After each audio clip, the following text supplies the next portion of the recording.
Behind the Mask, The Rise of Leslie Vernon is a horror mockumentary. The film follows Leslie Vernon, who thrives to become the next notorious slasher. The film had a very limited release, but has since garnered a cult following. The film was directed by Scott Glosserman and stars Nathan Baesel. Nathan Baesel? Baesel? I don't know how you pronounce that.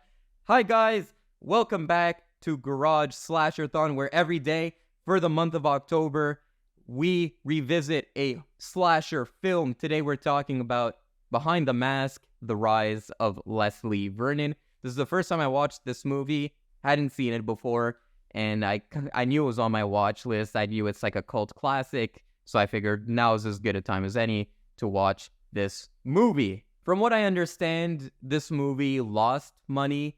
It wasn't really in the zeitgeist when it came out, but has since got like a cult following to the point where they almost made a sequel, and it never really came to fruition. Apparently, they were going to make a sequel, and by the time they had the funding for it, the script that Scott Glosserman made was outdated because the genre of horror was changing a lot at the time, so it kind of made the script useless. So he was like, I'll revisit it maybe, but I need a different script, which I understand. I feel like the reason why this movie might have bombed is because it was a bit too early to the game. Borat came out the same year, The Office came out the same year, and then this movie comes out. It kind of like, okay, we have enough mockumentaries, but it kind of caught on later on. So if this movie maybe came out a bit later, maybe people are like, oh, that style, I kind of like it. But if it comes out the same year as the Borat movie and The Office, it's like I can kind of understand why people are kind of burnt out on mockumentaries.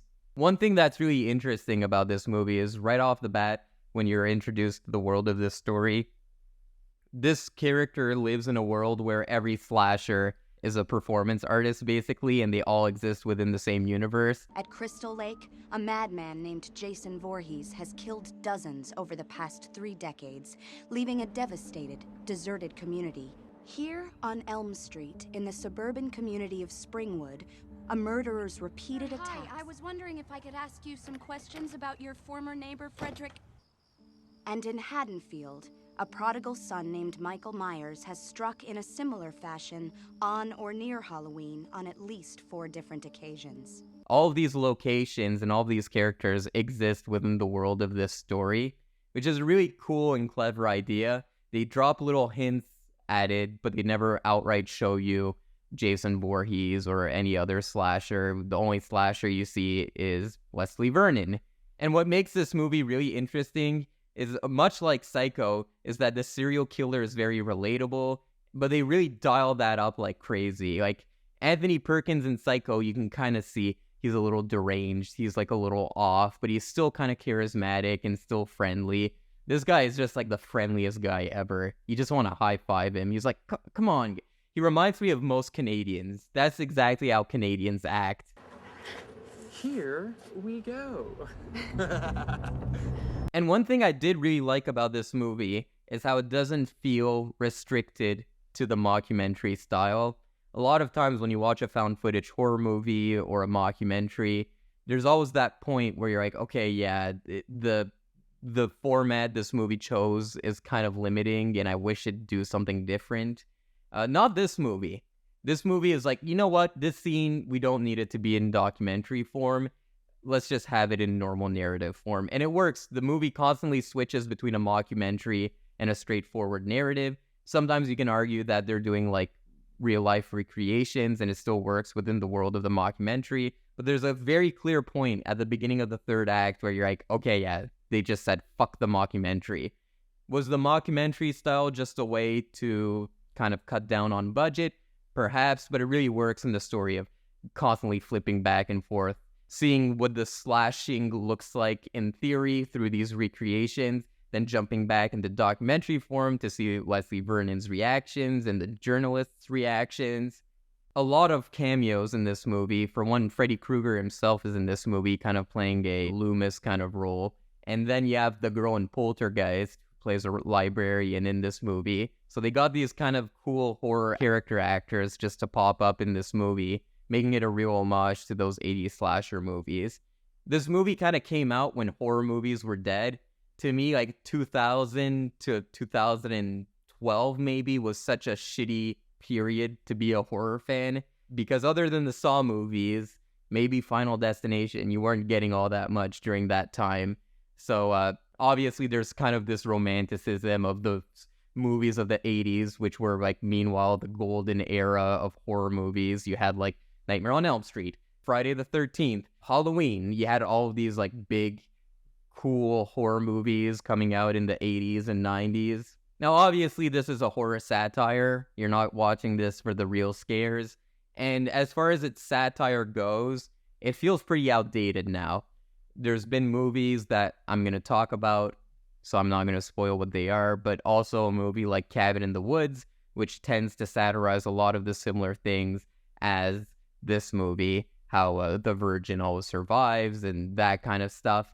And I watched Cabin in the Woods, and when I watched this movie, I'm like, okay, it's not that fresh because I've seen Cabin in the Woods. But had I seen this before Cabin in the Woods and some of those other horror parodies that would follow suit, I feel like I would have liked this a lot more. But as it stands now, as like a viewer watching this for the first time in 2023, a lot of the jokes are stuff that you've seen already in other really good horror parodies. The one really smart satirization it does is it really does a good commentary on how journalists don't want slashers to end their killing sprees because they make profit on it. They do a lot of jokes pertaining to that, how this journalist is following around Leslie Vernon and she's just like being a bystander as this guy is killing people, and he's like, let's be honest, you need me, I need you.